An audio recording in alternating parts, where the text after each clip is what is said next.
નમસ્કાર પેન્શનરો મિત્રો, ગુજરાત રાજ્યના વૃદ્ધ પેન્શનરોને ચાલુ મહિનાનું પેન્શન આપવા મહત્વનો નિર્ણય. તો મિત્રો, ગુજરાત રાજ્યના વૃદ્ધ પેન્શનરો એટલે કે સિનિયર સિટીઝનોને જે ચાલુ મહિનો છે તેનું પેન્શન આપવા મહત્વનો નિર્ણય લેવામાં આવ્યો છે મિત્રો. તો સાથીઓ, ગુજરાત રાજ્યના વૃદ્ધ પેન્શનરો એટલે કે સિનિયર સિટીઝન જે 65 વર્ષથી 80 વર્ષ ઉપરના છે તેમના માટે સૌથી મોટા ખુશીના સમાચાર સામે આવી રહ્યા છે. તેમને ઘણી સુવિધાઓ મફત મળે છે, પરંતુ તેમને આ લાભનો ખ્યાલ નથી હોતો, તેથી પેન્શનરો તેનો લાભ ઉઠાવી શકતા નથી મિત્રો. તો મિત્રો, આપણે આ વિડીયોમાં ઘણા એવા લાભો છે જે પેન્શનરોને સાવ મફત મળે છે તેના વિશે પણ આપણે જાણવાના છીએ મિત્રો. તો સાથીઓ મિત્રો, બધી જ વાત વિગતવાર કરીએ.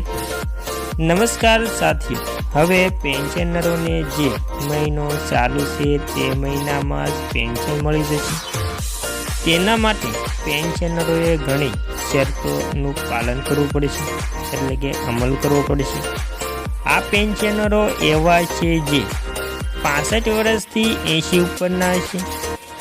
તો મિત્રો, ચાલુ મહિનો એટલે કે હું તમને જણાવી દઉં કે ચાલુ મહિનો એટલે જે હાલ એટલે કે અત્યારે જે મહિનો હાલે છે તેનું પેન્શન તેમને જો 29 મહિનો હોય તો 28 તારીખે પેન્શન મળશે, અને જો 30 મહિનો હોય તો 29 તારીખે પેન્શન મળશે.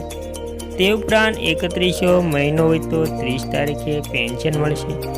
તેમાં પણ શરતો છે કે જો સોમવારે 30 તારીખ છે અને 29 તારીખે રવિવાર છે તો ત્યારે પેન્શન મળશે નહીં મિત્રો. આવી રીતે રજાનો દિવસ હશે તો ત્યારે પેન્શન નહીં મળે, તેના આગલા દિવસે પેન્શન જમા થશે બેંકમાં.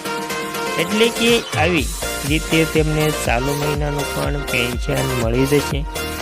એટલે કે હવે તેમને આવતા મહિના સુધી પેન્શનની રાહ જોવી પડશે નહીં. તો મિત્રો, જો તમારા ઘરમાં કોઈ વૃદ્ધ પેન્શનર છે અથવા તો તમે પોતે 60 વર્ષની ઉંમર પાર કરી શકો છો, તો આ માહિતી તમારા માટે ખૂબ જ ઉપયોગી છે.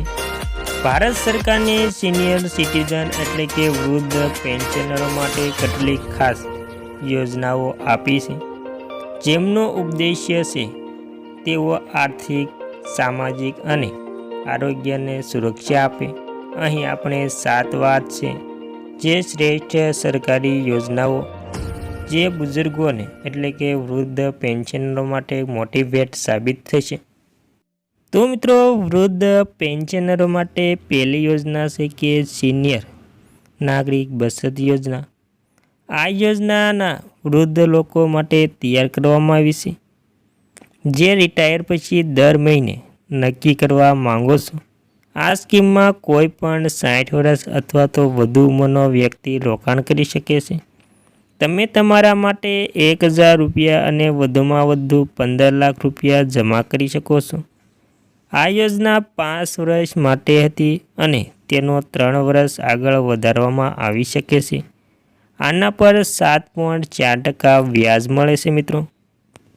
અને મિત્રો, હવે પેન્શનરો જે વૃદ્ધ છે તેમને ટેક્સમાં મળતી રાહતની વાત કરીએ તો 2025ના બજેટમાં 60 વર્ષથી 80 વર્ષની ઉંમરના વૃદ્ધ લોકો માટે ₹12 લાખ સુધી આવક પર ટેક્સ આપવો પડતો નથી.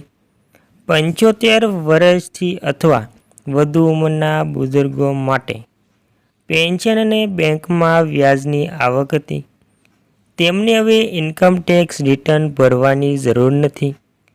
વધુમાં બેંક વ્યાજ પર TDSની સીમા 50,000થી વધારીને 1 લાખ કરી દેવામાં આવી છે. કિરાયાથી મળતી આવક પર TDSની સીમા હવે 6 લાખ સુધી કરી છે.